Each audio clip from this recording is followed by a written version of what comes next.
Hi dear parents, നമുക്ക് ഒരുപാട് request വരുന്നുണ്ട് എങ്ങനെയാണ് കുഞ്ഞു മക്കളെ ഈ ABCയുടെ ഓർഗനൈസേഷൻ പഠിപ്പിക്കുക എന്നുള്ളത്. അപ്പം എല്ലാ പാരൻസും ചെയ്യുന്ന ഒരു റോങ് മെത്തേഡ് എന്ന് പറഞ്ഞാൽ എല്ലാ ദിവസവും A തൊട്ട് Z വരെ എഴുതുക, A തൊട്ട് Z വരെ എഴുതുമ്പോൾ കുട്ടികൾ ഓക്കെയാണ്. പക്ഷെ എക്സാമിന് വരുമ്പോൾ മാർക്ക് കിട്ടുന്നില്ല.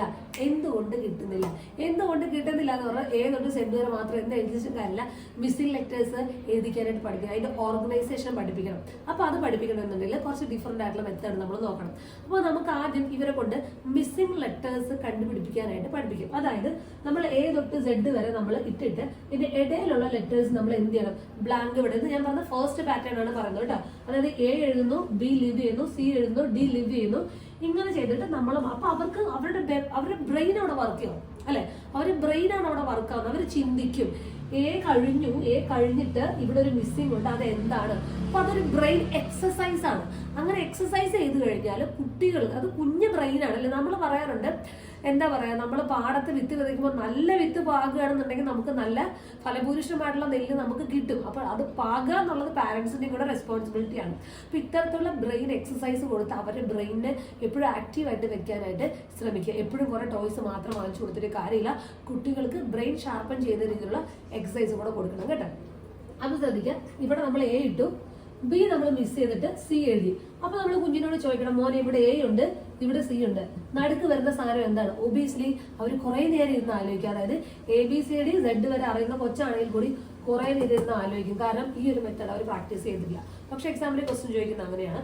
അപ്പൊ നമ്മൾ കുട്ടികളോട് പറയണം, A എഴുതി, ഇവിടെ ഒരു മിസ്സിംഗ് ഉണ്ട്, എന്നിട്ട് C ഉണ്ട്, എന്താണ് വരുന്നത്? അപ്പൊ അവര് കുറെ നേരം ആലോചിച്ചിട്ട് അവർ പറയും ഇവിടെ വരുന്നത് B ആണ് എന്ന്. ഇതുപോലെ നമുക്ക് സ്മോൾ ലെറ്ററും ക്യാപിറ്റൽ ലെറ്ററും ഞാൻ വേറൊരു ദിവസം പറഞ്ഞുതരാം കേട്ടോ. അപ്പൊ ഇതാണ് നമുക്ക് മെത്തേഡ് നമ്പർ 1 എന്ന് പറയുന്നത്. നമുക്ക് കുട്ടികൾക്ക് ഒരു ഓർഗനൈസേഷൻ പഠിക്കാൻ, അതുപോലെ എക്സാമിന് ക്വസ്റ്റ്യൻ വരുന്ന മിസ്സിംഗ് ലെറ്റേഴ്സ് കണ്ടുപിടിക്കാനുള്ള ഒരു രീതി ഇതാണ്. ഇത് ഓക്കെ, നമ്പർ 1. ഇനി നമ്പർ 2 എന്ന് പറയുന്നത് ഇത് തന്നെ. നമ്മൾ A എഴുതി, B എഴുതി, ഓക്കെ, C ലിവ് ചെയ്തു, D എഴുതി, E എഴുതി, F ഇങ്ങനെ. അതായത് നമ്മൾ വ്യത്യസ്തമായ പാറ്റേണിൽ കൊണ്ടുപോകണം. എപ്പോഴും ബ്രെയിൻ നിങ്ങൾ ശ്രദ്ധിച്ചിട്ടുണ്ടാവും, ഒരു രീതിയിൽ വർക്ക് ചെയ്താൽ അതേ രീതി മാത്രമേ ചിന്തിക്കുള്ളൂ. അതായത് ഒരു ദിവസം 8 മണിക്ക് എഴുന്നേറ്റ് ശീലിച്ച ഒരു കുട്ടി എല്ലാ ദിവസവും 8 മണിക്ക് എഴുന്നേക്കുള്ളൂ. ഒരു ദിവസം 7 മണിക്ക് എഴുന്നേറ്റ് ശീലിച്ച കുട്ടി എല്ലാ ദിവസവും 7 മണിക്ക് എഴുന്നേക്കും. എന്തുകൊണ്ട്? അവരുടെ ബ്രെയിൻ ആ ഒരു കാര്യത്തിന് അഡോപ്റ്റഡ് ആയിട്ടുണ്ട്. അപ്പൊ നമ്മൾ ഒരു പാറ്റേൺ അല്ല, വ്യത്യസ്തമായ പാറ്റേൺ ഇട്ടിട്ട് വേണം പിള്ളേരെ പഠിപ്പിക്കാൻ. കാരണം എക്സാമിന്റെ ക്വസ്റ്റ്യൻ എങ്ങനെ വേണമെങ്കിലും വരാം, ഈ പറഞ്ഞ രീതിയിൽ തന്നെ ചിലപ്പോൾ ഈ രീതിയിലായിരിക്കും ക്വസ്റ്റ്യൻ വരുന്നത്. അപ്പൊ ഏത് രീതി വന്നാലും നമ്മുടെ മക്കൾ എഴുതണം. ഇതാണ് മെത്തേഡ് നമ്പർ 2 എന്ന് പറയുന്നത്. അപ്പൊ നമ്മൾ A എഴുതി, B എഴുതി, അടുത്ത മിസ്സിംഗ് ലെറ്റർ എന്താണെന്ന് കണ്ടുപിടിക്കാൻ. ഓക്കെ, D എഴുതി, E എഴുതി, F G H ഇല്ല, എന്നിട്ട് നമ്മൾ എന്ത് ഇട്ടു?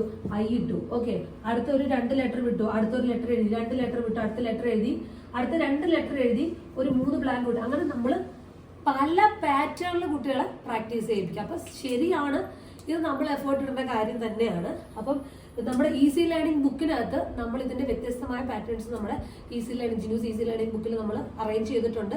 അത് നിങ്ങൾക്ക് വേണമെങ്കിൽ വാങ്ങിച്ച് പഠിപ്പിക്കാം. അല്ലാത്ത പക്ഷം അത് വാങ്ങിച്ച് പഠിപ്പിക്കുക മാത്രമല്ല, നമ്മൾ ഡിഫറെന്റ് ആയിട്ടുള്ള സ്റ്റഡി മെത്തേഡ്സ്, മാത്സ്, ഇംഗ്ലീഷിന്റെ ഒക്കെ ഇനി മുതൽ നമ്മുടെ ഈ ഒരു ചാനലിൽ അപ്ലോഡ് ചെയ്യുന്നതായിരിക്കും. ചാനൽ ഒന്ന് സബ്സ്ക്രൈബ് ചെയ്ത് വെക്കാം.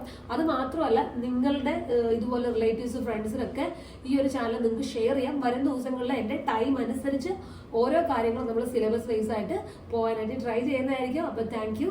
See you.